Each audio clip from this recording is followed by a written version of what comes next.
سلام او وخت په خیر ګرانو زده کوونکو، هیله یم چې روغ او خوشحاله اوسئ. ګرانو زده کوونکو، تیره جلسه کې موږ د هوا ککړتیا په اړه وویل چې کوم عاملونه زموږ هغه هوا چې موږ تنفس کوو هغه ککړوي او خرابوي. د دې په اړه موږ تیر درس کې ویلي وو.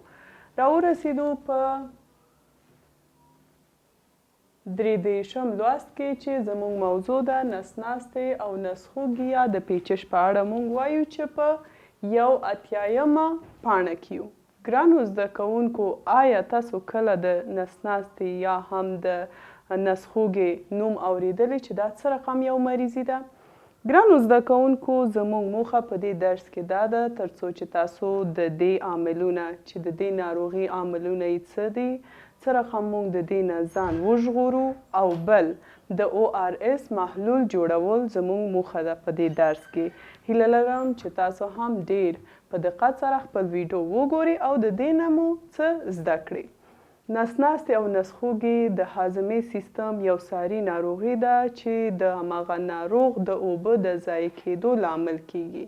یعنی هغه کسان چې په دې ناروغي باندې اخته دي د هغوی د بدن ډیره اوبه ضایع کیږي او د دې لامل یو ډول باکتریا ده. د دې عامل څه ده؟ یو ډول باکتریا او بل امیب ده.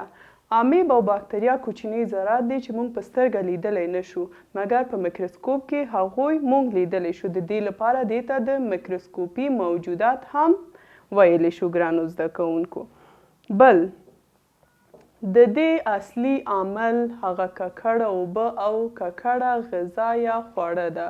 کله چې هماغه خوراک یا خواړه چې موږ خورو یا هم اوبه چې څکو هغه که ککړه وي، موږ تیر جلساتو کې ویلي وو چې کوم عاملونه زموږ اوبه او خواړه ککړوي، نو د دې ناروغي د رامنځته کېدو لامل کیږي. بل که موږ د خپل چاپیریال یا د خپل ځان نظافت مراعات ونه کړو، نو په ناستی، نسخوږي او نورو ناروغیو باندې موږ اخته کیږو. نو موږ باید کوم کارونه وکړو ترڅو چې د دې ناروغیو نه خپل ځان وژغورو. ګرانو زده کوونکو، اول موږ باید خپل نظافت ډیر مراعات وکړو. یعنی همیشه خپل ځان، خپل وجود او خپل لاسونه موږ باید پاک وساتو. بل کله چې موږ غواړو ډوډۍ وخورو یا ډوډۍ تیار کړو، نو موږ باید خپل لاسونه او هماغه لوښي چې په هغه کې موږ ډوډۍ تیاروو موږ باید په صابون او اوبه سره پریمینځو. بل ګرانو زده کوونکو، موږ باید همیشه د بیت الخلا نه کار واخلو. بیت الخلا یعنی تشناب. یعنی ځینې کسان چې په آزاده ځایونو کې مثلا په حوالۍ یا داسې ځایونو چې استفاده کوي د دې لامل ګرځي چې د دې مریضي د رامنځته کېدو لامل ګرځي. نو د دې لپاره موږ باید همیشه د بیت الخلا یا تشناب نه کار واخلو. بل ګرانو زده کوونکو، د هر یعنی کله چې تاسو تشناب ته ځئ، یعنی د رفع حاجت نه وروسته باید لاسونه په پاکو اوبو او صابون پریمینځل شي. بل ګرانو زده کوونکو، هغه کسان چې په دې ناروغیو باندې اخته دي باید زر تر زره ډاکټر ته لاړ شي او د درملنې لاندې ونیول شي، او هغه څه چې ډاکټر وایي هغه کارونه او هغه درمل چې درکوي هغه باید تطبیق شي. بل ګرانو زده کوونکو، ترڅو چې ډاکټر ته موږ رسوو، موږ باید هماغه ناروغ ته ډیر مایعات او بل ګرمه اوبه لکه شیدې یا جوس و داسې شیان ورکو. بل هغه ته د ارس محلول هم ورکو، د دې لپاره چې د هغوی وجود چې دا اوبه ډیره له لاسه ورکوي، نو هغوی ډیر څه ته ضرورت لري؟ اوبه ته ضرورت لري. نو موږ باید ګرمه مایعات ورته ورکو. بل د ارس محلول چې موږ غواړو، نن د ارس محلول هم تاسو ته جوړ کوم، ځکه چې که تاسو په دې ناروغي باندې اخته کیږي یا یو بل کس، تاسو ورسره مرسته وکړئ. ګرانو زده کوونکو، راځو د ارس محلول جوړوو. ښه ګرانو زده کوونکو، د ارس محلول جوړولو لپاره موږ یو جګ ته ضرورت لرو. 4 ګیلاس اوبه باید جوش شوي وي، یعنی موږ باید جوش کو بیا د هغه نه استفاده وکړو. بل بوره ته ضرورت لرو او یوه کاشوغه هم مالګې ته ضرورت لرو. نو ګرانو زده کوونکو، اول اوبه 4 ګیلاسه په جګ کې اچوو. 1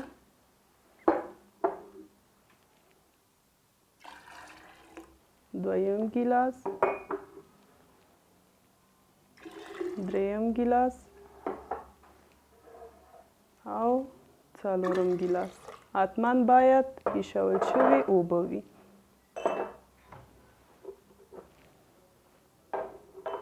بل یوه قاشقه د چای، یوه قاشقه مالګه، یعنې هماغه د چای لپاره چې استفاده کوي مالګه اچوو. بل 8 قاشقه بوره. 1 2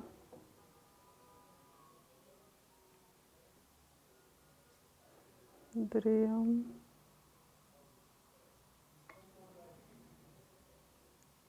4 5 6 7 او 8 قاشقه بوره. دا ښه مخلوط کوو. ګرانو زده کوونکو دا د ORS محلول جوړ شو. ښه ګرانو زده کوونکو یو ځلې بیا غواړم د ORS د محلول جوړولو اجزا ووایم چې موږ 4 ګیلاس اوبه ته ضرورت لرو. حتما باید اوبه جوش شوي وي.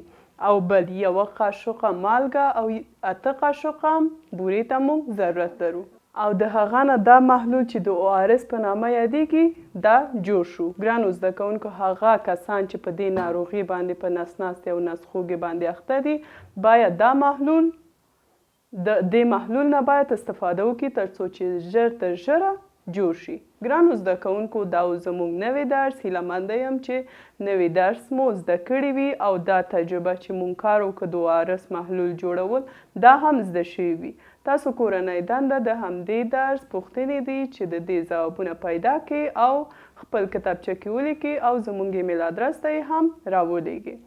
که غواړئ ویډیوګانې په منظمه توګه تعقیب کړئ د چینل لایک او سبسکرایب مو هیر نشي. تر بله جلسې پورې تاسو له یو بخښونکي خدای ته سپارم. الله مو مل.